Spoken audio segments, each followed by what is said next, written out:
Hi guys, welcome back to another episode of BGW Unfiltered. We're in the week of Mother's Day, and we have a very special guest with us, who is our big sister in the building. Clack it. Our very first guest, guys. Yeah, we're happy to have you. Thank you. How do you feel? Yeah, it's good to be with girls. Yeah. It's going to be girl talk today, you know. Mother's talk. We're going to be talking about looking after ourselves as mothers, our first time experience, postnatal depression, looking after yourself as women, as mothers. Yeah. This is a Mother's Day special because I know all of us value, well, I'll say most of us, right? Or some of us. There are some of us, you know, we all have a mother, right? And, you know, some of us, our mothers are no longer here, you know, but it's an opportunity for us to honor our mothers, right? And we're all mothers, right? So, how many kids have we got between us? Okay, between us. Okay. Between the three of us, we have 11. Between the three of us, we have 11. We have 11. Jesus. And I've got 3. So 14. 14 kids. We got 14 kids. And still counting. I was counting for you. We're counting on your side. Why me? Why me? Because you have the less. So Yeah. it doesn't matter. Counting on your side. No. Exactly. Because We you could always be say you counting wanted from more. anywhere. Of course, not from my side. Or it could be from you, actually. No, that one. This one I don't trust you. Even Yes. Trust me, it's sealed. It's sealed. Yeah, right. Okay. It's most likely you, Sha. No, it can't be me, man. Really? I send it back to send. It's a back to sender situation. Double portion. Anything you wish from me, regarding baby, I send it back to you. And then it might be twins, triplets. Okay. Amen. But you know, honestly, what does it mean to look after yourself as a mother, you guys? Like, I feel like it's almost become the norm for mothers to neglect themselves. And it's almost like if you're glowing, if you're looking nice as a mother, you're not doing your job as a mother. Like, what do you guys think? For me, I used to be one of those people that I didn't used to look after myself before in the past. Well, what does that look like? Like, what does that mean? Yeah, because you're so busy carrying the weight of the home, children. Like, I always say to my children, like when they were younger, all of them, especially on Sundays when we're going to church, they always have to look perfect. I always used to buy them clothes every weekend to go to church for Sunday. Every Sunday. I swear to God, yeah. Yeah, they must wear new clothes to church every Sunday. And their clothes used to be from Next. But why you? Why I don't You know, want to win that pressure. because it's put in my head that my children have to look good to church every Sunday. Yeah, Or just to church. and can you imagine now? Yeah, because where else do we go? And can you imagine now? These same children now, they're not laughing at me and say, "Who dressed me up in that?" I remember actually. I remember. Yeah. So her first daughter and the last daughter at the time, she'll always dress them in identical. Yeah. They will be in matching clothes. One is 10, one is like 3, and then you they were just twins. So I can understand why they would be saying, why do you They used always to dress me in that? "Wow, I said, do you know those clothes were used to be expensive? They used to be Next.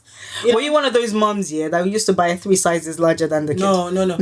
That's a wrong one. Maybe one size. Wise, Maybe one size. but not free. No, maybe definitely not. No, maybe one size, definitely. And their hair must be done every week. Church on And Sunday. also because I feel like it's a representation of you. Yes. Yeah. Exactly. Because Because, you know, people will judge as well. So it's if they have a bad hair day, they're not looking presentable. Exactly. Is a reflection. If you've got one child, their hair the sticking mother. out like this, you'll be like, where's the mother? Which is fine, but it's just that judgment. It's the judgment, right? So you put that all on yourself. Yeah. And as a mother, it's so easy to neglect yourself. And it's not by choice.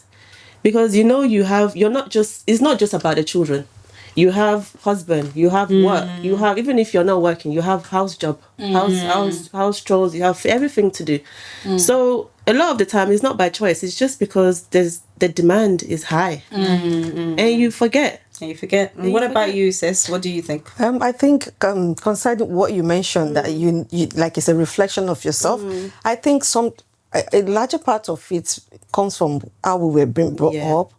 We've been made to know that, to think that everybody in the marriage is your responsibility, and they never taught you how to like actually look after yourself. Yeah. But all you just need to do, like your whole life is about your husband, your home. children, and everything.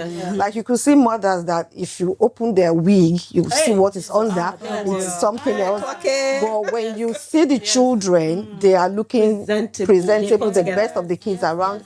And even when you see the husband, sometimes you're like, oh, this man. And then sometimes even people will be looking at the man and like, how did this man get to marry this kind of a lady? But not knowing that it's actually the lady that is making the man actually look that good. So we've had that, we gave ourselves that responsibility, which is not actually ours. It's supposed to be everybody's responsibility. So it's not, of course you want your family to look good, but it's not something you have to do with your blood and sweat and I don't everything. think we gave ourselves that responsibility. The society gave us. It was being expected yeah. from us. Like you said, if your child goes out with like one hair sticking out, or they go to church and not looking presentable, first of all is where's the And mother? that's what I'm saying. That's what I'm saying, You're not because looking after your the society they presented it to us, and we actually just take it like that.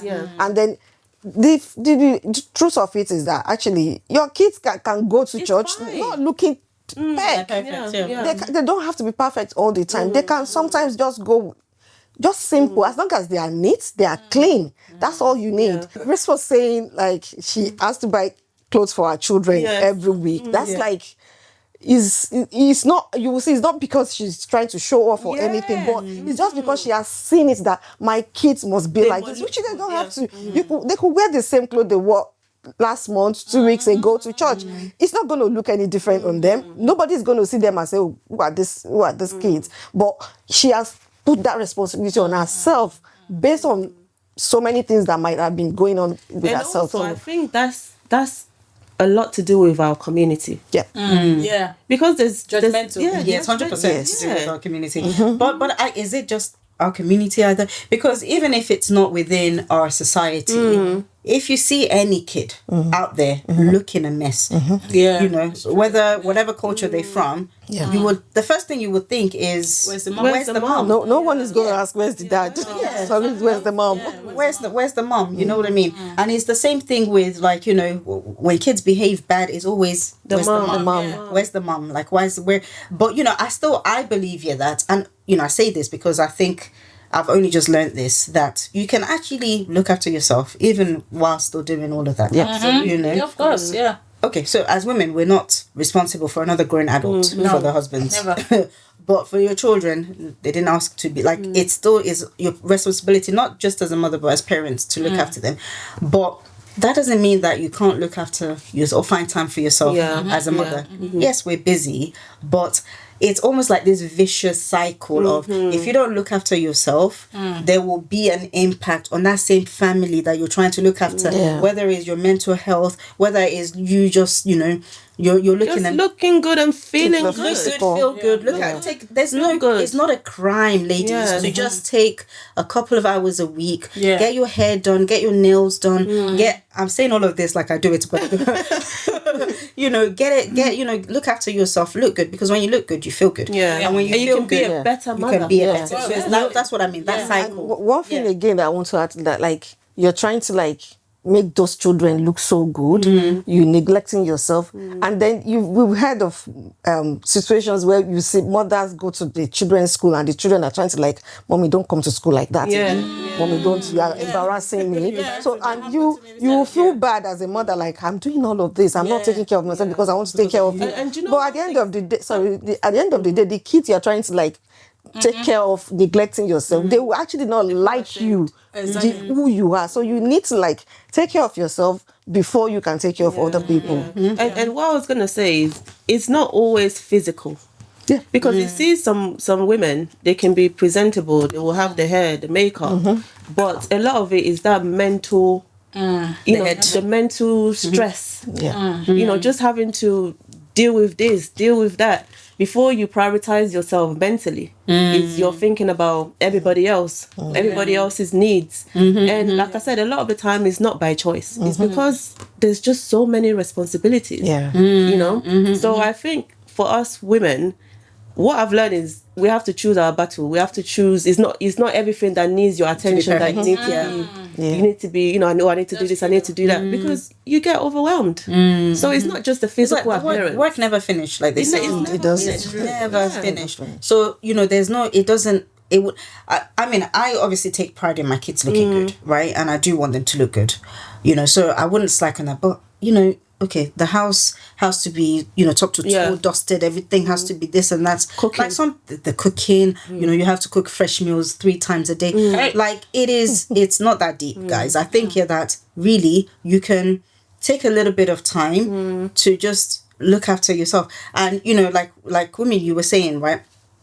The mental health matters, because the mental health can actually, you can have your physical being, like your physical appearance can have a knock-on effect on your mental health. Imagine when you wake up, and I say this because I've been through it, right? You wake up in the morning, you throw on one t-shirt that you maybe like you've had under the I do, Papa. exactly. You put the wig sideways, or you don't even, or you just put face cap on, and your face is like, you look at yourself in the mirror, you feel awful. You feel like you don't even want to be seen in public. Like you will see your neighbor outside, you'd be trying to hide under the bush. Like it has, and then that same your partner at home that you're trying to when I say so it's like before you know it, you start, your confidence takes a knock, your self-esteem, so it is important. It's actually a necessity that you look after yourself. I think it is absolutely crucial that you find time to look after yourself as a woman, as a mother, just so that you can present your best self to the world. I remember saying to my kids earlier at the beginning of this year, I was like, do you know what, 2026, I'm prioritizing myself, I'm going to put myself first. And then do you know what they said to me? You can't help yourself. Oh, honest to God. They said you can't help yourself. And I believe that actually.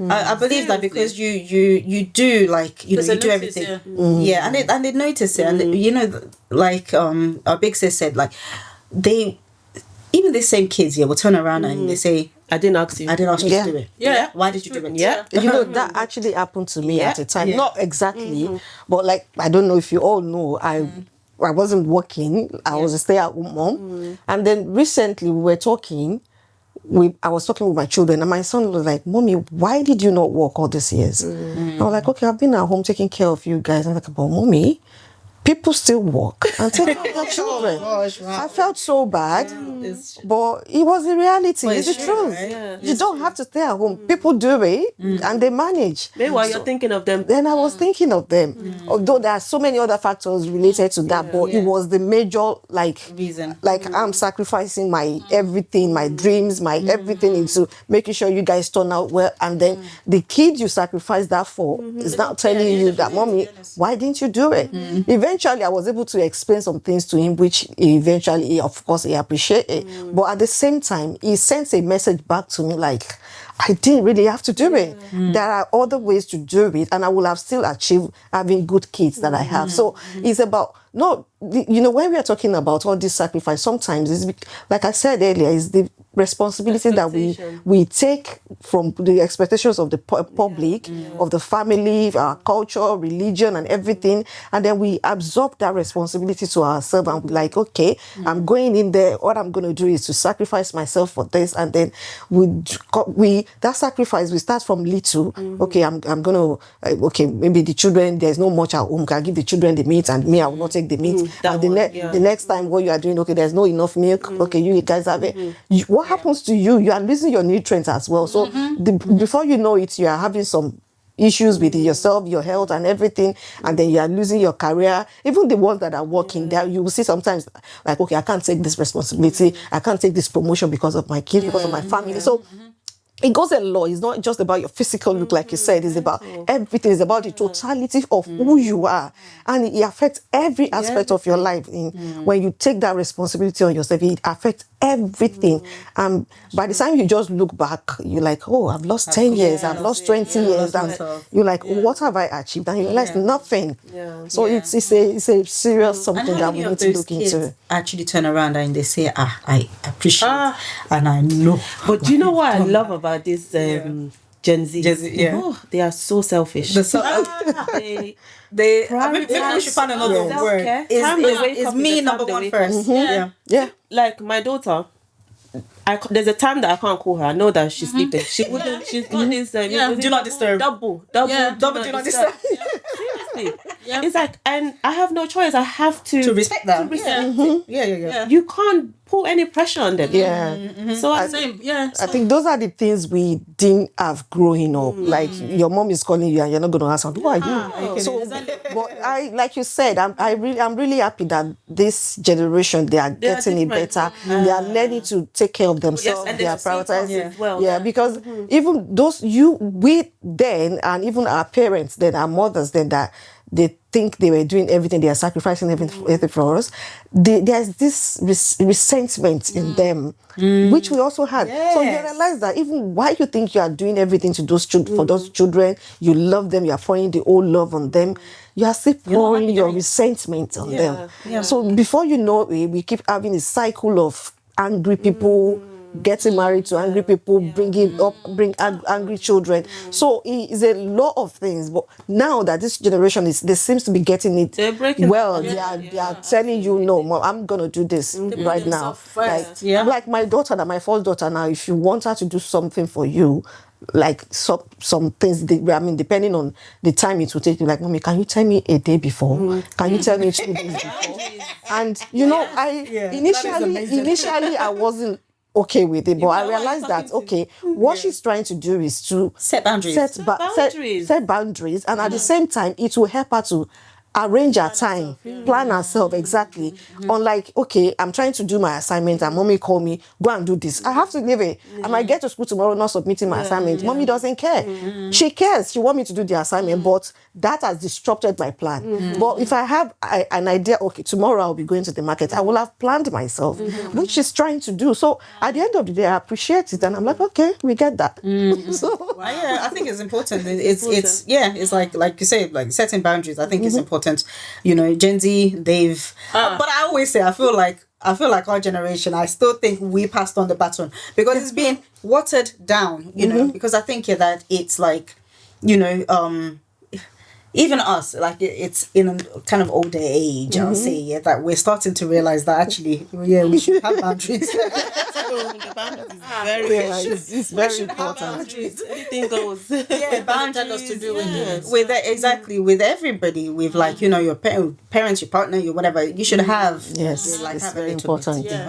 You understand? So I think that that generation, they're getting it right, and I fully encourage it. Like even I've noticed that the way I was parented is different to the way I parent my kids. And I think that's the same with all of us, right? Yes. The way we parent our kids is different to how we were parented, because now you listen to your kids, right? Kids are talking and you actually want to, like sometimes I have to, like the Nigerian mom in me wants to come out every now and then. When they say something, when I tell them to do something and then I get a, but why? And then who are you talking to? But then I'm just like, because blah, blah, blah, blah, blah, blah, blah, blah, blah. Because it's like, I think it's important. Yeah, it's important. But for me, to be honest, I always say to my daughter, I wouldn't want her to raise her children. I want to raise them. Because so I wouldn't want my younger daughter to go and live with her older sister, because trust me, she will spoil her. Certain things that I would say, and my way and her way is just completely different. So do you think it's more about the morals or just the fact that they're easy going? They don't like just things. Like for example, now let's say bring your phone before you go to bed. She doesn't see anything wrong in that. So when she now has children now, that's what she doesn't mind to leave phone. And these children, they will not sleep. They will be on the phone all night. I think when you look at it that way, it's the same thing. You're still trying to like bring up the way you were brought up and the way you are bringing your children up. You still want to put it back into her. I still feel like our way of being brought up. Okay, for example, so my 14-year-old daughter, she used to wear skirt to school, and I noticed that she would roll it up, So I warned her so many times, she didn't listen. What did I do? I used scissors and cut it off. I cut off this skirt now. I chopped up the skirt, So, and her sister is always begging for her. Oh, just leave her. Oh, all her friends are wearing skirts. So I went and bought her trousers. Yeah. So she wore trousers for like a year. Yeah. Then now she's in year 10. So now she's been begging me. Then her sister to come and beg. Oh, just let her wear skirts. I said, okay. I allowed her. She wears skirting. And then now she'll come back home. She'll still roll it up again. You know. The way she would do her things, the way she would talk to her sister. Like whenever I would report her siblings to her, she always stick up for them and knowing fully well that what they've done is wrong. But I think here that I feel like how many of us had the prior experience of being a mother. I feel like once she becomes a mother, it will be completely different. It's a natural thing. Like even whether at this age, when it's your own, when it's your own, because but it's not good. There's no way it's gonna be like the cocoa African. You know, that's the same way. That's the same way your mom will feel about you raising your own children. Understand. You're continuing the cycle. Exactly. So you just need to trust her. Leave her. And to know that. Just go back to what we're saying. Exactly. Yeah. That's What what mother I don't and know if I children. can trust her.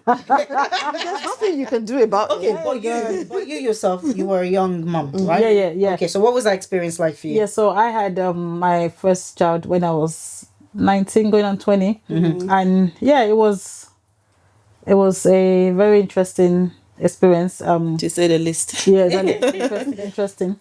And obviously I've never had such experience before.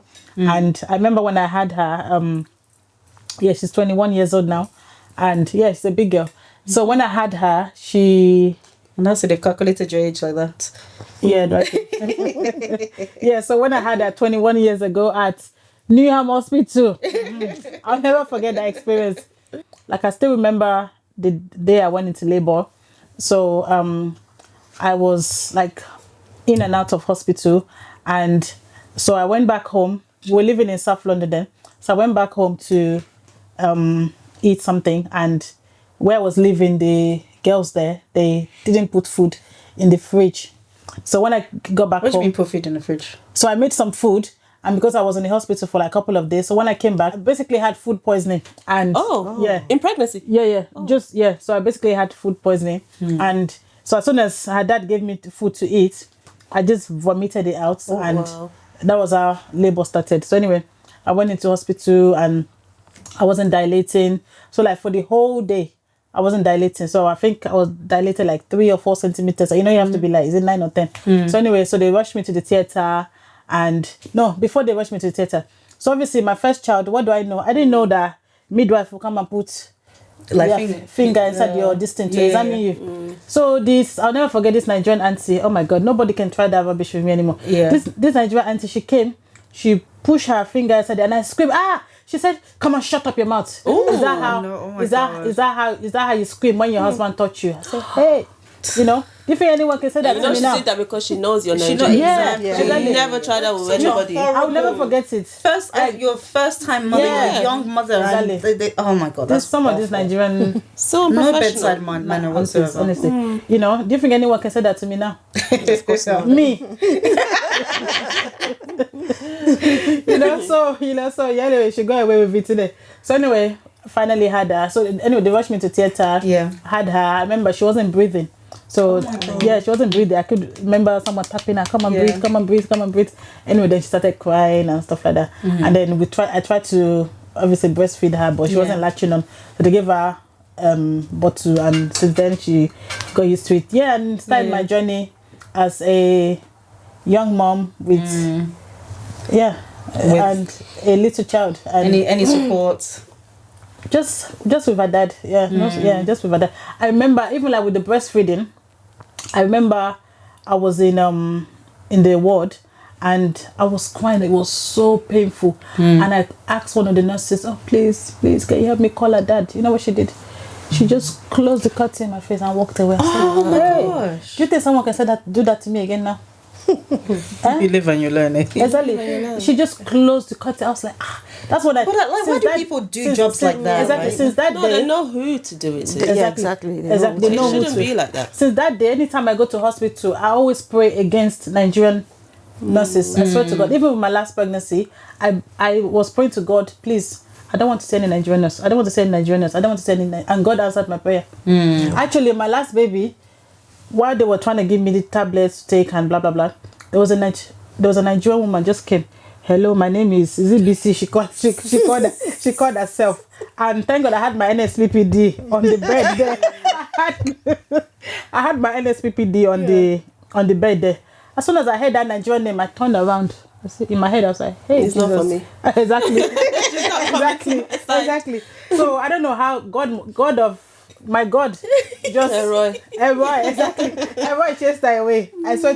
Since that day, I never saw her again. It's really sad because it's like giving Nigerian nurses a bad name, because they're not all like that. They're not right? all. It's just the ones that like, maybe not just Nigeria, maybe I don't know, but like bringing that from Nigeria, that kind of I don't think they're all like that, which is really sad. No, it's not all of them, but especially those aunties, like, why do a job that you don't want to do? There's no. But and I imagine, like, if you're dealing with an experienced mum, someone who's then it's easier to handle that. But this is a young, first time could be mom your daughter. that you're supposed to literally handhold through it and support and make it a good positive experience.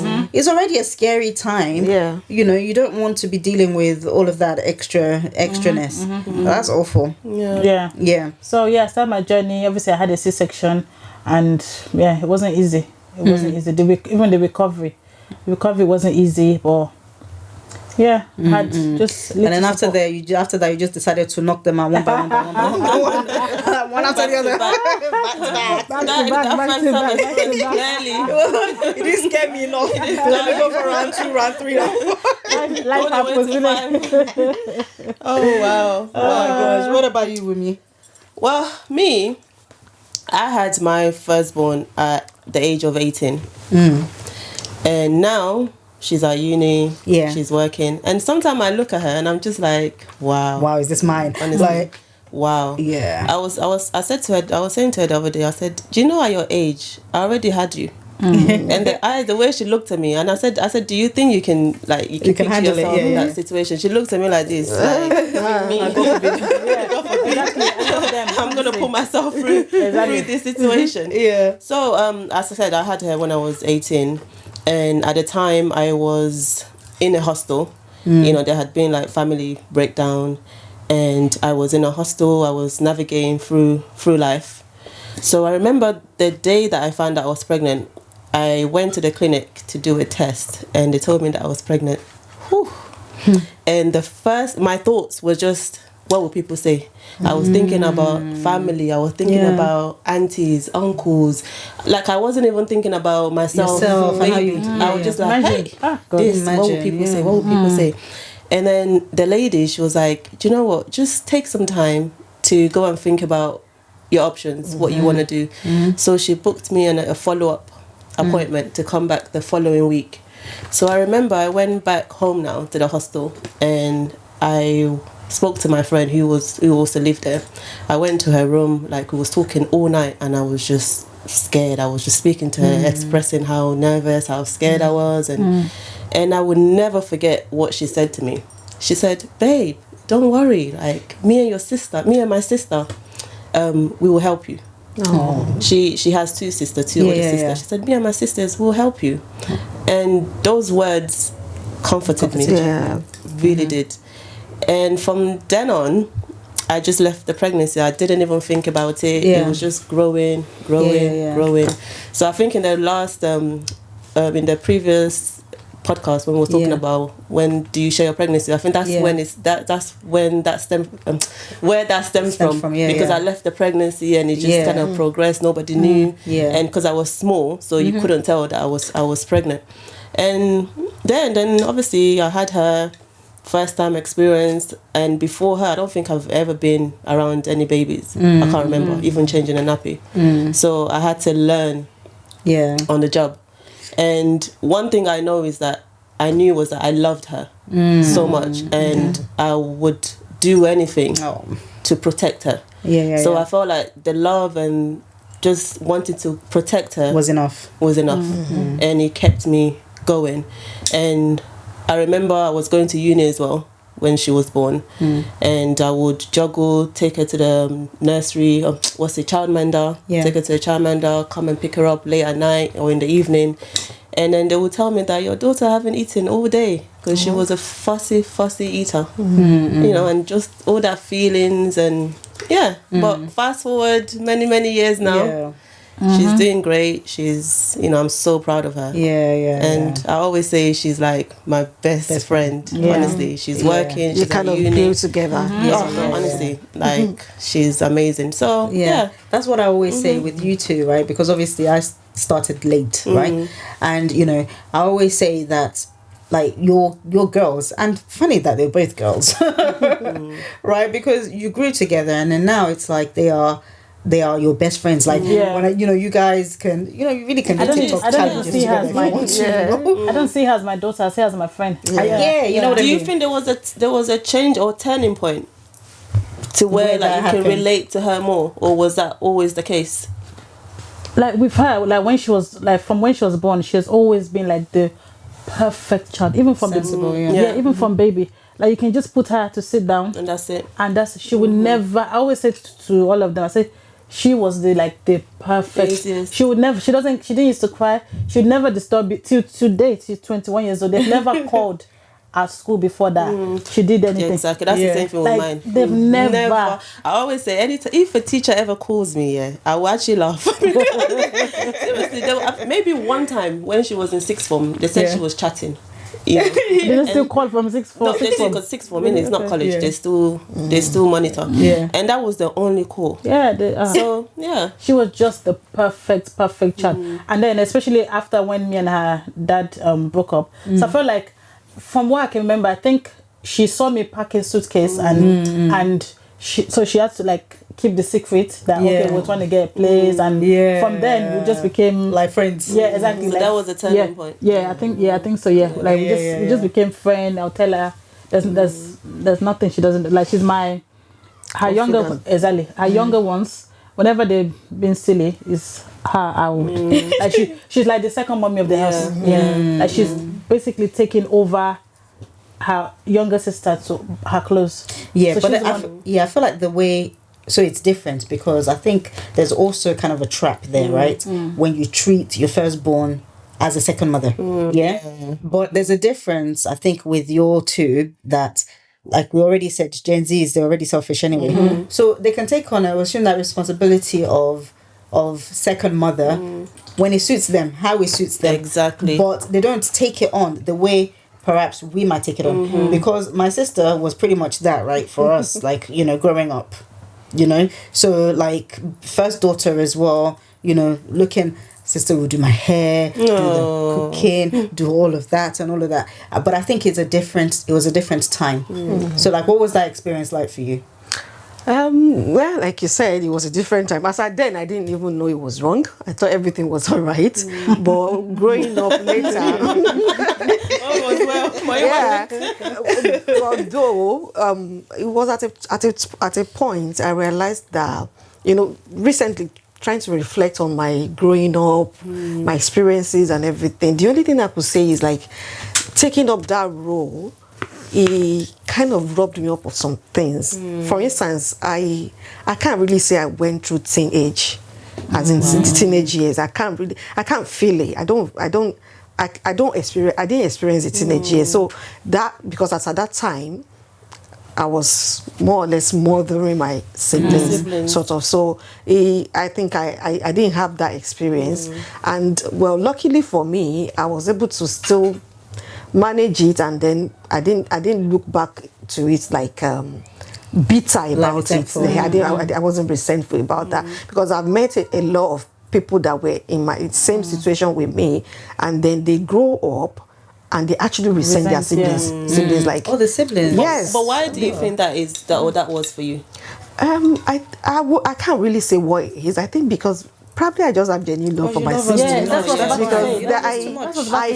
I kind of see them like, then I didn't know what I was doing, but I think as at that time I was so protective of them. I could like go to any length for them and all that. Like she said, that I make her hair because I know that if she's awake, she's gonna cry, she's gonna be turning her head around. I always make her hair when she's sleeping. So I make it in the night. She wake up in the morning and the hair is done. So I try to like So that's just an example. Like I was just a bit protective of them, and like I don't want anything to go wrong with them and all that. And I could remember again one thing when our mom left Nigeria, we were all still in Nigeria. I remember when she wanted to start bringing everyone one after the other. I remember Daddy called me that night, and she was like, "Okay, there's an opportunity to take one of you. We can either start from you, or we start from the youngest one." And I look back and I'm like, "If you take me, who is going to take care of them?" Like, Auntie. Wow. So when he said, I said, "Well, if I leave, who is going to be there?" Because as at then, Mommy wasn't around. He was always like in Lagos and in Ibadan. We were in Ibadan then. So I'm like, okay, let Tolu go, and then we'll start from that way. Yeah. So, when I look at that, it actually cost me some things that I didn't even know then. But now I realize that it cost me some things. But will I do it again? Yes, I will. Because I knew if they were there and I wasn't there, a lot of things could go wrong. It's not because I'm their mother. It's not because I'm perfect. It's not because of anything. But I knew some things were going to go wrong. So those things, then definitely you have your losses and all that. But it also has the good part of it. Like when I had my kids, I had my first at 30 actually, and when I had it, I was prepared. I was ready. Hands-on in fact, even experience. before, while I was in school in uni, then all the my housemates that have kids, then I'm always like more or less they are okay. Bring the child. Don't worry, I'll take care of them. So I was already like a mother even when I wasn't a mother. So it was easy for me. So your parenting, first time experience was... It wasn't... I can't even say my first time experience was my son because I've kind of like had experience with people, growing with people and all that. So, but definitely my own was a typical one. It's special to me. So it wasn't bad. It wasn't a bad experience for me. It was a good one. It was a smooth sailing because I was well equipped, ready for it. So lucky for some, hey? And at that time, there wasn't, like nowadays, everything is, you can go on the internet, you can even go on TikTok. Back then, At that time, but then there was nothing. You learn by experience. I don't know if for me, if it was silly of me, but all my pregnancies were actually planned, even at 19. Is that crazy? I don't think so. It's not crazy. I think it's actually good. That's a good one. Our pregnancy, in fact, we tried for over a year. At 19? Yeah, I had that. 19, 20. Yeah, I think if you know our pregnancy was planned, and it's good. It helps because you are prepared for it. You know what you're expecting. So from the very first day, you know. At this stage, this is what I will see. This is what I will go through. I think it's a good one when you actually plan for it. Yeah, but I would like I always say to my daughter, I'm so grateful. I thank God. God, I thank you that she didn't follow my footsteps though to have a child. They won't even do that to themselves. Thank God. They wouldn't. At this point, we have to be worrying whether they're even going to have kids at all. That's another I think kids is a long one. Are they ever going to get married? Exactly. Think about that. That's another thing. That's another point. Deal with what we dealt with. Listen, when I was saying to her, I said at your age, I already had you. I said, can you picture yourself in that situation? She's like,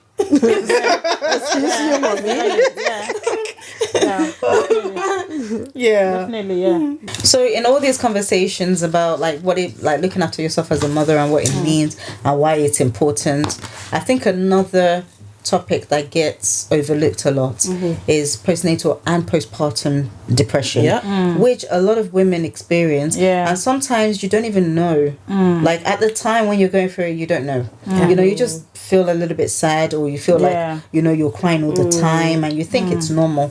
But what are I don't know if any of you ladies have experienced it in your in your pregnancies or after your pregnancies, and how did you deal with it, and how did you know, first of all? Well, for me, I had it when I had my first, and when I had my third. For the first one, for both of them, when I was going through it, I didn't know that was what the problem is. But I think why I was able to actually go through the first one without it affecting me so negatively is just because I think it's just because of the kind of person I am. Like I said earlier in our earlier discussion, like I genuinely just have love for babies, family, and everything, and I have this calm disposition about anything. Like no matter what is going on, I can remain calm. So that helped me, because the things that they were going on in my life then, there are things that could have made me become snappy and all that, but I didn't do all that. But I knew there was something wrong with me, but I couldn't picture what it was. I couldn't even help myself because I didn't know what I was going through. But all I used to just tell myself then was that you'll be fine, just calm down, you'll be fine, you'll be okay. And I tried to like hold on to God. And one thing is, sometimes if you yourself don't know what you're going through, it becomes difficult for people around you to help you. Absolutely. So that is one aspect. And another aspect is, like I said, then I didn't know what it was. If it is now, I would know, because there's awareness, people are talking about it, and so it would have made it easier. But nobody was talking about it then. No, I don't think I never heard it until very recently. So first of all, it's something that we should be talking about. Women should come out and talk more about this thing, because it is very real, and it's so common that we think. But because some people, there's extreme aspects of it where people actually go dark. And until we see people in that space, we don't understand that they're actually going through depression. But if we can actually have more knowledge about it, more awareness about it, it will help a lot of people, a lot of young mothers, a lot of young parents. And like I said, it's not just about your first. You could actually be fine for the first 5 kids, and you're having your 6th child, and you're having postpartum depression. So important. A lot of people should, as a couple, I think people should go for this knowledge. When you are pregnant, know what to expect. That if this starts happening, but what are the signs? One of the signs is that, number one, you can it is different for different people actually, but you could just find yourself just resenting yourself. In my own case, when I was pregnant, there's this pregnancy book that they give first-time moms. I don't know if they still do it now. So I had that book. I read that book back to back, and I had this Every Woman. There's a book, Every Woman. I read that book back to back, but I was omitting the C-section aspects. Like I was being, no, I'm not going to have C-section. But when I had my baby, I had a C-section. So I wasn't prepared for that. And then I did everything I could while I was pregnant. I think that was the first spark for me, like, why did I have to go through that? Why? So that, like, I resented myself, I resented everyone around me. I was even actually angry with God, like, God, why did you make me to go that? But because I didn't talk about it, I didn't say anything about it to anybody. I was just keeping it with myself. So it made it very easy for me to go down.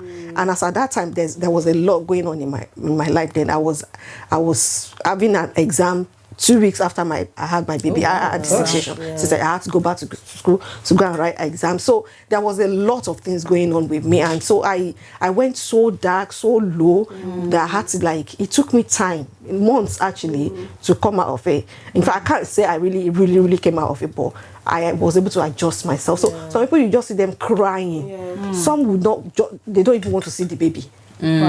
Some don't want to see the child, and you'll be like, like in African parents, you'll be like, what is wrong with you? The mother, blah, blah, blah, blah. They are not taking time to actually understand what that woman was going through. Even your partner, because a lot of families, I feel like even people around you wouldn't even know. They wouldn't know. They would just see you as, maybe, like you said, you're being lazy. They wouldn't understand. Because the awareness isn't there. The awareness is not just for the mothers. It's for everybody. For the partner, the husband, the boyfriend, everyone needs to be aware. Everybody needs to be aware. It's something everybody needs to be aware. What helped me, because with my last baby, also I was like, my mind couldn't shut down. I was like overload, and I didn't feel good in myself. And at the time, I didn't know what it was. I didn't know what it was. But what helped me through that was gym. I looked at myself and I just didn't feel good. You know, like physically, mentally, and I was at home. I wasn't, you know, I took time off work, you know. And I remember I just got up one morning. I said, you know what, I can't be feeling like this. I took myself to the gym and I registered. So I remember that the gym really helped me. So one morning I got up, I was so frustrated with the way I was feeling, the way I looked, everything helps. Try to plan it as part of your plan. Like, okay, when I get pregnant, have somebody that will be with you. Like, when I give birth and you see me exhibiting some things, please check me out. Please help me in this, because naturally I wouldn't do this. And let that somebody be somebody that actually knows you, that will know that, no, this is not me. This is not how this person behaves normally. That should be your husband, right? Sometimes it may not be your husband, because that's one thing. We put responsibilities on ourselves or on our partners that they cannot actually do. It's not because they don't want to do it. It's not because they are not good. But getting somebody that is your person, kind of, it could be your friend, it could be your sister, it could be that actually will understand you in that regard and will be able to help you out. But do you mean the person needs to live, like, to be with you? No, it doesn't have to be. You're not always going to have that person. No, the thing is, the person doesn't have to live with you, because talking to you on the phone alone, sometimes if I hear your voice, I can tell something is wrong with you. Then I can ask leading questions that will make me know, okay, this girl is not okay. Something is wrong somewhere. You know, to add to this, there was one of my friends, she said to me that it was a friend that spotted it, that said to her, you have postnatal depression. She said because she came to visit, her house was a mess. She had a newborn baby and she just couldn't do anything. You know, and just by the look of her surroundings and everything, and then her friend was like, babe, I think you've got postnatal depression. So it's important that everybody, it's not just about mothers and partners. You have someone in your corner that can help you out, and then you can actually like plan some things for yourself, because like you said, the gym helped you. Oh, it did. Thank God you were able to think about that. Some people will not be able to think about that, but if it's some part of the things you plan for yourself, like, okay, maybe after I give birth, maybe 2 weeks later, maybe 3 weeks later, I will be going to the gym. Oh, not 2 weeks or 3 weeks later. I'm just saying that as an example. And if that person that you have actually agreed with, and is that 3rd week and you're not doing anything, the person can like, oh babe, we need to go to the gym. You know, that will actually help you bring you out of that state that you are. But when we don't have those things in plan, we are there and nobody knows what is wrong with us until sometimes it go out of hand before they know. Yeah, that's true. Yeah. I wanted to touch on because you mentioned C-section earlier. Yeah. I feel like in the African community, like, I don't understand why they're so like against a stigma. It's like if you've had C-section, it's like you didn't give birth properly. Yes. It's part of the stigma. It's part of the culture, the religion. You know, there's this saying in the Bible, like delivering like an Hebrew woman. That thing is already there, and in our culture, we already see anything surgery is negative. That's the way we see surgery. So it doesn't matter whether you are just going to have a baby or you are going for heart surgery. Surgery is surgery. So the moment you are going to surgery, it's negative. And we look at the fact that surgery is more dangerous than having giving birth in the natural way, which is wrong, which is a wrong thing, because that word natural. I hate that word. I hate when they say natural. So a C-section is fake. It's not natural. I don't understand. So a C-section fake. It's not fake, but you know the thing is, people we believe that, okay, this is the way nature made it. Yeah, but even if they believe that, it doesn't mean they have to belittle. That is where the knowledge comes in. That is where knowledge comes in. That is where awareness comes in, because there are times that child, of course, these doctors that are going to deliver you, it is God that gave them the knowledge and everything. And this is why that's why we have been able to have a large number of a reduction in postpartum deaths and all that, because we have a lot of women that have died due to all of these things. Some, they have their cervix are small. A lot of things that would go wrong, but with surgery you come out of it. And people believe that like if you have your baby through C-section is because you are lazy, you don't want to push. That's what some will say, you don't want to, you are trying to protect your private side or something. So there's a lot of things around it. There's a lot of misconception around it. But it now comes where we need to like educate women that at this point, you don't care what the society says. What you need to care about is, number one, yourself, and secondly, your baby. As long as the two are okay, whatever anybody wants to say, let them say it, because there's no championship. There's no medal for having your child through your vagina or you are having a C-section. The most important thing is mother and child are fine. That's it. Because I remember when I had my first child as well. Like my ex-mother-in-law, she really for years like insulted me that I'm small, you are weak, you are lazy. I'm just what? So because I had C-section, that means now that's like, it doesn't make any sense. And then even like with breastfeeding, I remember back in the days as well. If you don't breastfeed as well, those midwives, they make you feel less of a mother as well. Like I said earlier, my first daughter, I was in labor for the whole day, just 3 centimeters dilated, and by the time they brought her out by emergency C-section, thank God for emergency C-section. I was thank God, honestly, you know, because what would have happened? Like I said, she came out, she wasn't even breathing. Exactly. You know, so imagine I was longer. So imagine I was that type of woman that was saying no, no, in Jesus' name, I will deliver by. I'll be there, delusional, and God forbid. You know, a lot of women has lost their life. I remember when I was having my second child in the hospital, there was a woman that was in labor about the same time with me, and this woman needs to go for C-section. She has actually been in labor for hours and she wasn't dilating, and they had to like, this baby is getting weak, we need to take this woman to this to the theater. She refused. The husband refused. At the end of the day, she passed out.